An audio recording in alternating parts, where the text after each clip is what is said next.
wabarakatuh. Kami datang dari kumpulan advokat atau pengacara di bawah Peradi RBH DPC Kota Madia Medan. Yang meninggal ini adalah sahabat kami, partner kami dalam karya sebagai pengacara.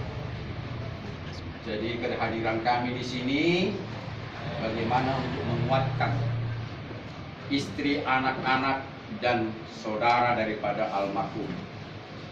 Jadi kiranya apa yang keluar dari lidah kami nanti boleh diberkati oleh Tuhan sehingga membawa damai sejahtera dan sukacita untuk menghilangkan duka cita yang berlebih-lebihan. Amin. Amin. Perkenalkan, nama saya Pendeta Misionaris Evangelis Daniel Pardidi, sekaligus saya seorang advokat. Dan visi dan misi saya dalam pelayanan khususnya ke penjara-penjara, sekali-sekali masuk gereja juga. Dan kawan-kawan kami juga tahu, sehingga dalam kesempatan seperti ini saya sering dinomorsatukan untuk mendahului acara, yaitu untuk memberikan kemuliaan dan hormat untuk Tuhan dalam ibadah ini. Amin. Amin. Ya, sebelumnya kita bernyanyi dulu. Waktu Tuhan adalah yang terbaik. Waktu Tuhan pasti. Ayo kita nyanyikan. Waktu Tuhan pasti yang terbaik. Walau kadang tak mudah dimengerti, lewati cobaan, ku tetap percaya waktu Tuhan pasti yang terbaik. Kita ulangi. Waktu Tuhan pasti yang terbaik. Walau kadang tak mudah dimengerti, lewati cobaan,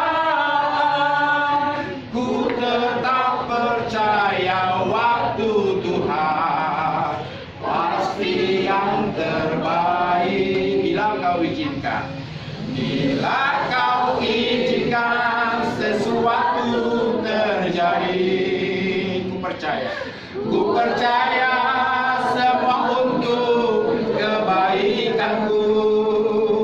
Bila nanti telah tiba waktumu, ku percaya kuasamu memulihkan hidupku. Waktu Tuhan, waktu Tuhan pasti yang terbaik. Walau kadang tak mudah dimengerti, lewati cobaan,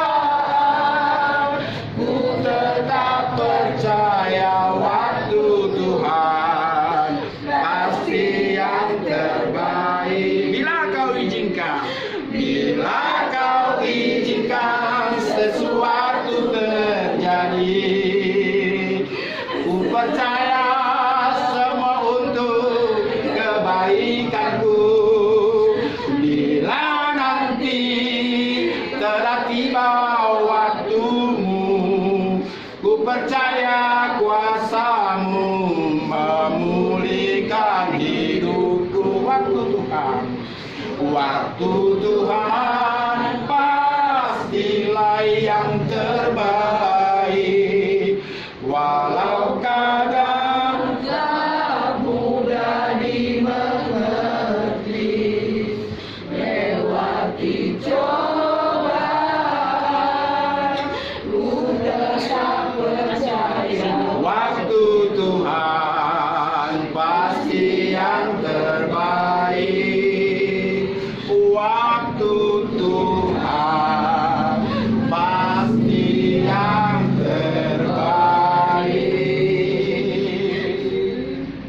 Kalau kita merenungkan lagu tadi, dengan kuasa kasih setia dari Tuhan dan Juru Selamat kita Yesus namanya, pastilah yang lemah dikuatkan, yang ragu, bimbang, cemas, dan takut menghadapi dunia ini, pastilah diberikan jawaban. Amin. Amin. Karena lagu tadi sama-sama kita nyanyikan, waktu Tuhan adalah yang terbaik di dalam hidup manusia, di dalam semua alam ciptaannya, binatang-binatang, tumbuh-tumbuhan, segala planet-planet, bahkan halilintar apapun yang terjadi, Tuhan menyediakan segala yang diperlukan oleh ciptaannya.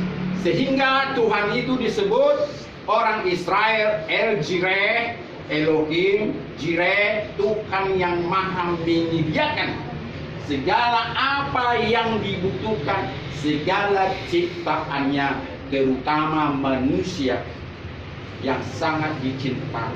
Dan Tuhan tidak pernah menyangkal dirinya untuk tidak setia. Dia selalu memberikan yang terbaik apa yang diperlukan manusia. Amin.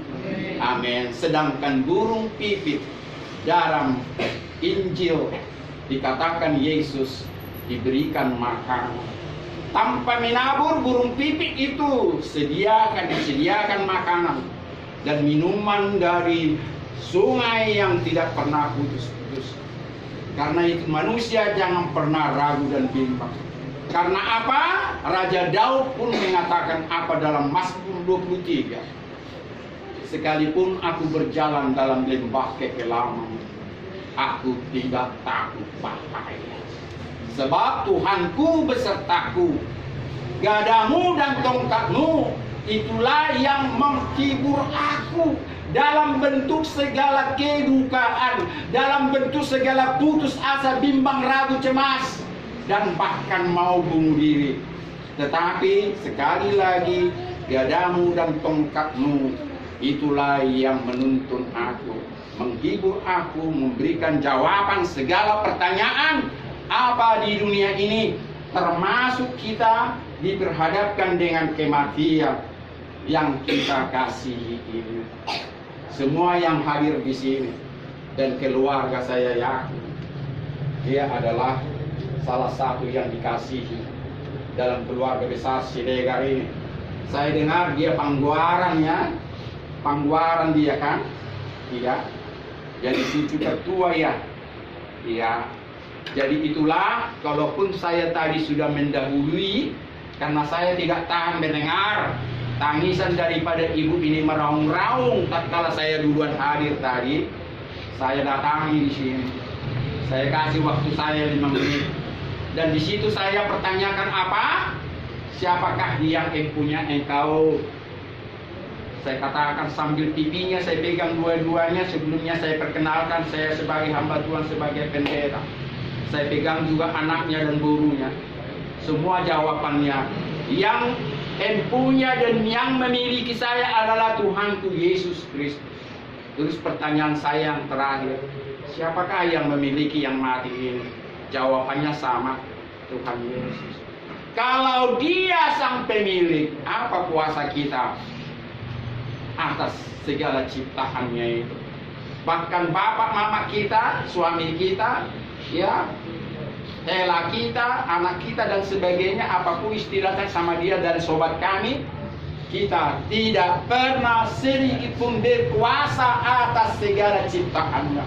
Biarlah suka-suka Tuhan. Makanya ada lagu yang suka-sukamu Tuhan, suka-sukamu, iya suka-suka Tuhan kepada segala ciptaannya. Kita tidak berkuasa. Apalagi dalam pembukaan tadi saya sudah singgung. Hukum apa yang menyempurnakan hukum Taurat? Dan 10 komen, 10 komen itu, yaitu hukum yang terutama. Pertama adalah kasihilah Tuhan Elohimmu dengan segenap hati dan jiwamu. Dan yang kedua apa? Kasihilah sesamamu manusia seperti dirimu sendiri. Jangan kita bikin Tuhan yang maha cemburu itu marah sama kita kalau melebihi kita mencintai Dia daripada Tuhan. Tuhan juga mengerti arti air mata. Tuhan juga tahu perpisahan yang menyakitkan di dunia ini. Tetapi kita jangan keliru. Sekali lagi saya ingatkan, segala sesuatu ciptaan Dia, hanya Dialah sang pemilik. Hanya Dialah berkuasa kepada yang diciptakannya. Karena itu disebut Dia El Sebaot, Tuhan Elohim Maha Pencipta langit dan bumi. Karena itu dalam kesempatan ini, sebagai hamba Tuhan, kita ingatkan, kita jangan sampai Tuhan kita cemburu kalau kita lebih mengasihi manusia ketimbang mengasihi Dia. Mungkin saudara bertanya kepada saya, dalam Matius 25 ayat 31 sampai 46 dikatakan di situ apa tatkala Yesus menggambarkan bahwa nantinya ibarat seorang gembala memisahkan kambing dan domba. Kambing-kambing dibikin sebelah kirinya dan domba sebelah kanannya. Dia berkata kepada domba-domba yang sebelah kanannya, terimalah kerajaan sorga kepadamu hari ini, sejak dunia dijadikan. Karena tatkala aku lapar, engkau kasih aku makan. Tatkala aku haus, engkau berikan aku minum. Tatkala aku menjadi orang asing, engkau memberikan aku tumpangan di rumahmu. Tatkala aku telanjang, engkau kasih aku baju. Tatkala aku di rumah sakit dan penjara, engkau mengunjungi aku. Maka orang banyak bertanya kepada Yesus, kapan rupanya kami melihat engkau seperti itu sehingga kami memberi engkau makan, minum, memberi tumpangan, memberikan baju, menjenguk engkau di rumah sakit dan di penjara? Apabila kalian melakukan ini kepada satu orang manusia saja, kalian sudah melakukan itu kepadaku. Itu kata Tuhan Yesus. Artinya memang apa yang baik kita lakukan kepada manusia itu sama dengan kita melakukan itu kepada Tuhan. Sebaliknya, apa yang buruk kita lakukan kepada manusia, kita lakukan yang buruk kepada Tuhan. Amin. Amin. Jadi artinya, karena saya menyinggung Matius 25 itu, bukan berarti kita tidak bisa mengasihi sesama manusia. Tidak cukup hanya mengasihi Tuhan. Apa artinya kita mengasihi Tuhan, tapi kita tidak memberikan makan, minum, dan memberikan pakaian dan tumpangan, dan membesuk di penjara dan rumah sakit? Itu pula menjadi persoalan. Jadi dua-duanya kita lakukan, mengasihi Tuhan dan mengasihi sesama manusia. Ini baru kita mengikuti jalan-jalan Tuhan. Amin. Kepada inang yang sudah menjanda, ya, terimalah bagianmu. Tadi dalam kesempatan tadi saya tidak berikan jumlah berapa yang sudah kami berangkatkan. Kawan-kawan kami meninggal muda seperti ini.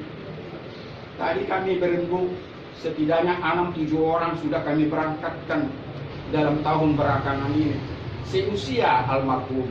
Bahkan ada lebih muda lagi, ada di atas dia. Jadi kami sudah lewati kisah seperti ini, dan kami sudah memberikan kekuatan kepada keluarga yang ditinggalkan, bahwa kami juga, bahwa kita juga akan mengalami yang sama. Kita harus ingat apa yang dikatakan Wahyu, ya, 13 ayat 14.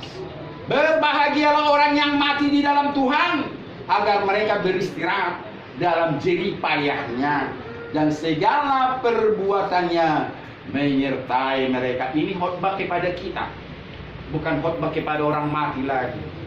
Biar kita mati di dalam Tuhan, agar kita boleh beristirahat dalam jerih payah selama ini, dan apa yang kita lakukan itu yang kita bawa dalam kematian. Ada di dalam Mazmur 103 ayat 1 sampai 22.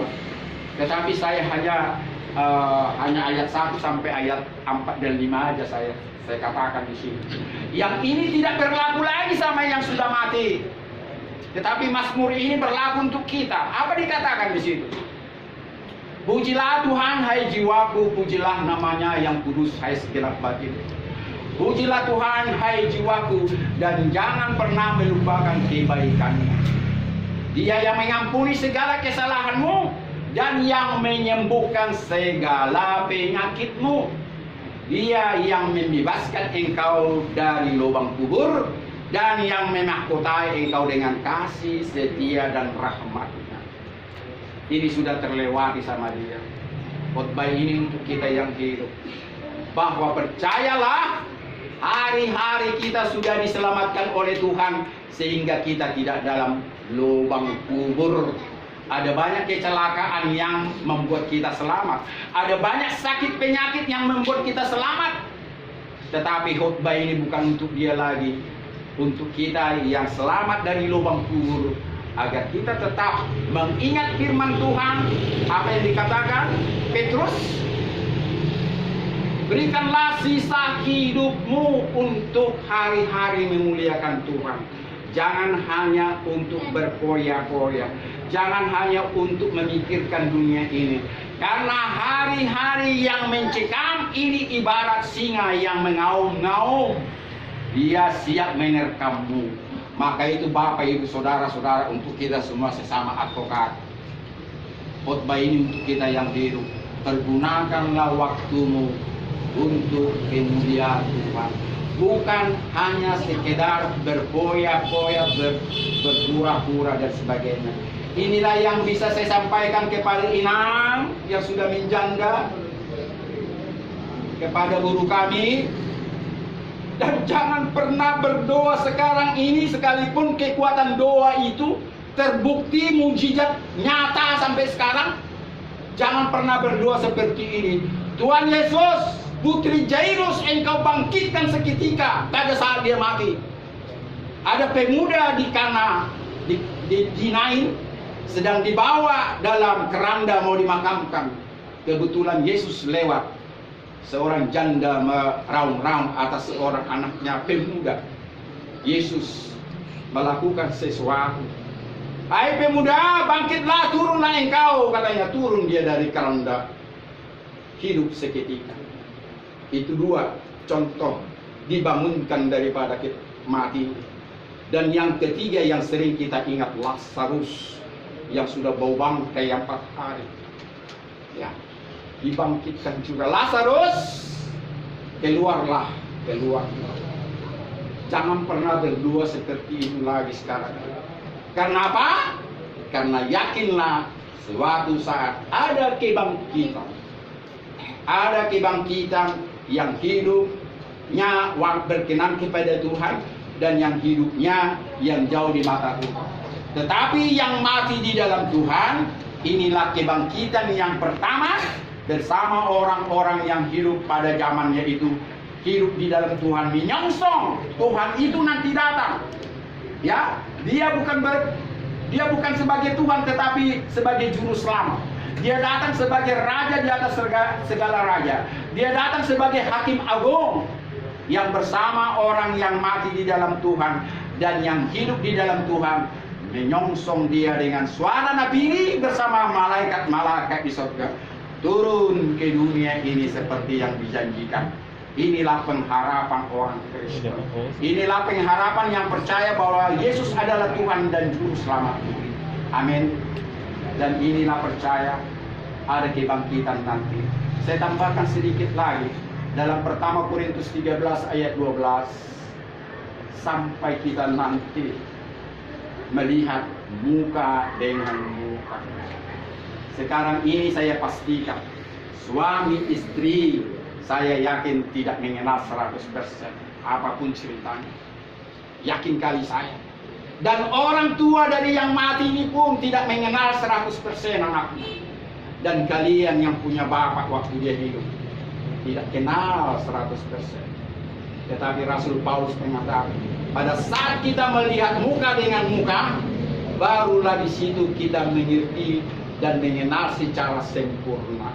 Jadi kalau di dunia ini kita tidak mengenal dengan sempurna, sebagai orang Kristen percayalah apa yang dinubuatkan oleh Rasul Paulus, agar kita nantinya ada kerinduan untuk melihat muka dengan muka di Samayim, di sorga. Ya, amin. itulah kerinduanmu. Tadi saya singgung, seusia mula Amang kelas 2 SMA, saya sudah melakukan seperti ini. Saya sudah berkhotbah kelas 2 SMA. Itu karena Tuhan menangkap saya dan Tuhan mempreteli saya sehingga saya gila firman Tuhan dan saya meninggalkan kebiasaan-kebiasaan dunia. Sekalipun saya memang terkadang jatuh juga saya dalam dosa karena saya juga manusia. Tetapi komitmen saya dari kelas 2 SMA sampai kemarin usia saya 64 tahun, saya melayani dia ke penjara dan termasuk di tengah-tengah advokat dan termasuk juga di gereja-gereja. Demikianlah khotbah yang kita renungkan saat ini. Berbahagialah yang mendengarkan firman Tuhan, yang merenungkannya dalam kuasa Tuhan, sehingga mereka seperti pohon yang ditanam di tepi aliran air, yang menghasilkan buah pada musimnya dan yang tidak layu daunnya. Apa saja yang diperbuatnya berhasil. Mazmur 1 ayat 1 sampai 6. Amin. Kita berdoa. Terima kasih Elohim Bapa di sorga, Tuhan kami El Sebaot, pencipta langit dan bumi. Kami sudah mendengarkan sabdamu yang hidup, kabarmu yang hidup itu, untuk menguatkan kami yang hidup sekarang ini, khususnya kepada ibu yang sudah menjanda dan kepada kedua anaknya yang sudah tidak memiliki ayahnya di dunia ini. Tetapi kami percaya Engkau adalah Bapa yang kekal, Bapa untuk semua orang yang percaya di dalam Yesus sebagai Tuhannya dan Juru Selamatnya. Engkau tidak akan pernah meninggalkan seorang janda. Engkau tidak akan meninggalkan seorang anak yang kehilangan ayahnya di dunia ini. Engkau akan memberikan kekuatan, damai, sejahtera, dan mereka tetap bertekun kepadamu. Bukan mereka mencari Engkau Tuhan, carilah mereka, temuilah mereka. Kalau mereka tidak membukakan hati kepadamu, ajarkanlah mereka membuka hati kepadamu, sehingga langkah-langkahnya seperti langkah-langkah Raja Daud. Sekalipun aku berjalan dalam lembah kekelaman, aku tidak pernah takut bahaya, sebab Tuhan besertaku, dan gadamu dan tongkatmu itulah yang menghibur aku Tuhan. Sekalipun kami sudah dipisahkan kepada orang yang kami cintai ini sekarang ini. Terpuji dan termuliakanlah namamu. Biarlah berkat yang sama yang turun kepada Abraham, Ishak dan Yakub, berkat yang sama yang turun kepada Musa tatkala memimpin bangsa Israel keluar dari tanah Mesir, bolehlah kami terima saat ini. Sebelum Tuhan kami menerima berkat daripadamu, izinkanlah roh kami bersama roh Tuhan memanjatkan doa yang sudah diajarkan Tuhan kami Yesus Kristus. Bapa kami yang di sorga, dikuduskanlah namamu, datanglah kerajaan-Mu, jadilah kehendak-Mu di bumi seperti di sorga.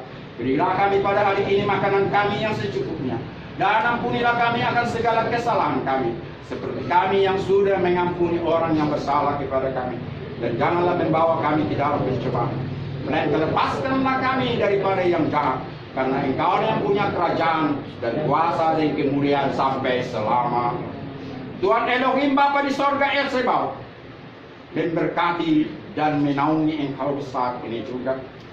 Disinarilah Engkau dengan wajahnya yang kudus, sambil dicurahkanlah kasih karunia kepadamu, dan dihadapkanlah wajahnya yang mulia itu padamu saat ini juga, sembari dicurahkanlah damai sejahtera untuk selama-lamanya.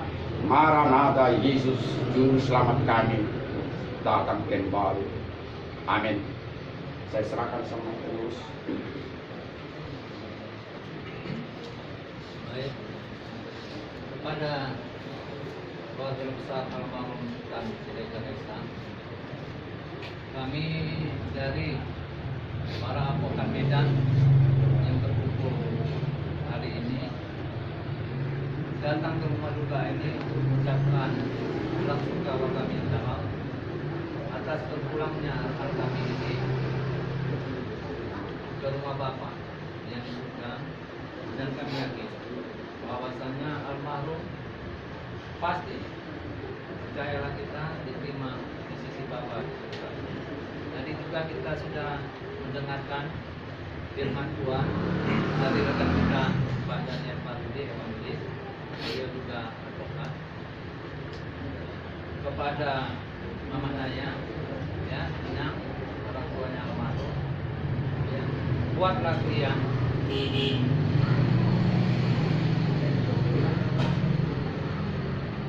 biarkanlah almarhum ini, ikhlaskanlah dia ya meninggalkan kita. Semua kita tahu almarhum ini cukup baik. Mungkin Mama Naya kenal sama kami ya. Ini ada si Daniel, ada si Rana. Mana Rana ini temannya dari dulu main kantor ya. Kenapa saya merasa kehilangan ya? Dari mulai perkara yang kami tangani, baik itu kasus pembunuhan Mayo Sirait, itu kakak saya deh ya. Dia cukup setia Sultan ini mendampingi kami bolak-balik ke Rantau tiap minggu. Begitu juga dia tahu ini orang tua saya Om Namen, dia mau menemani saya di rumah sakit, dia mau tidur di rumah sakit. Begitulah kami tidak bisa melupakan dia, ini kebaikan dia ya. Makanya semua kawan-kawan, saya sudah share juga di Facebook berita duka dia, semua merasa terkejut. Kami 3 minggu yang lalu masih lagi ketemu sama dia di pengadilan. Waktu itu dia sama Bahota Silaban ya, Erwin Sidika, itu lagi kawan akrabnya. Masih lagi kami ketawa-ketawa di pengadilan itu. Dia kawan lepas. Cuman sedikit saya pertanyakan sama dia, badannya agak kurus.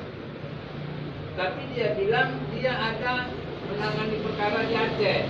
Aku kecapean bang. Makanya mungkin aku agak telat makan.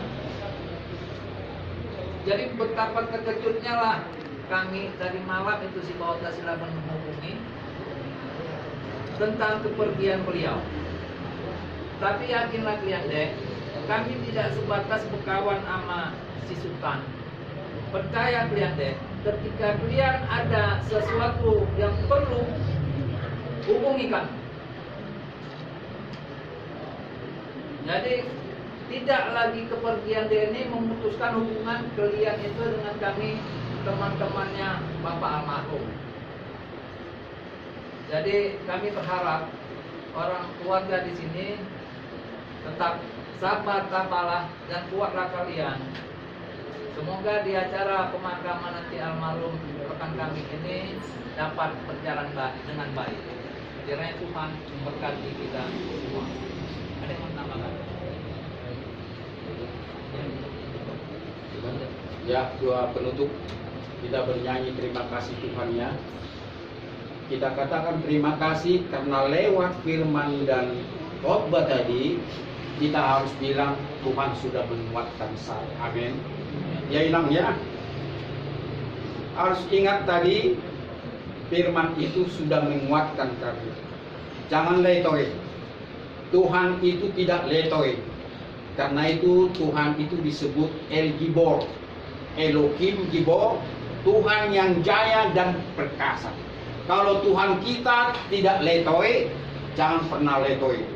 Bertuhankan dengan dia ya. Dan Tuhan kita tidak pernah tertidur dan terlelap. Dia menjaga kita 24 jam dalam Mazmur 121. Ya, lagu terakhir sama kita, karena kita sudah menerima berkat dari Tuhan, penyertaan dari Tuhan, rahmatnya yang menguatkan kita, kita nyanyikan sebagai lagu terakhir. Terima kasih Tuhan, 3 ya. Terima kasih Tuhan untuk kasih setiamu yang ku alami dalam hidupku. Terima kasih Yesus untuk kebaikanmu sepanjang hidupku. Terima kasih Tuhan.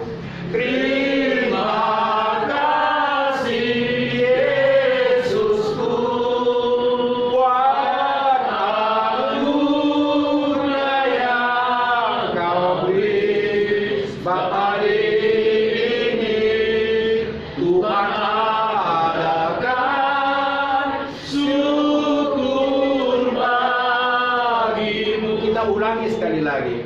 Terima kasih Tuhan atas ku alami dalam hidupku. Terima kasih Yesus untuk kebaikan-Mu sepanjang hidupku. Terima kasih. Terima kasih Yesusku buat anugerah yang Kau beri, sebab hari ini Tuhan adakan syukur bagimu. Syukur bagimu. Syukur bagimu. Syukur bagimu. Syukur bagimu. Shalom. Ada yang mau disampaikan? Sabi, abang,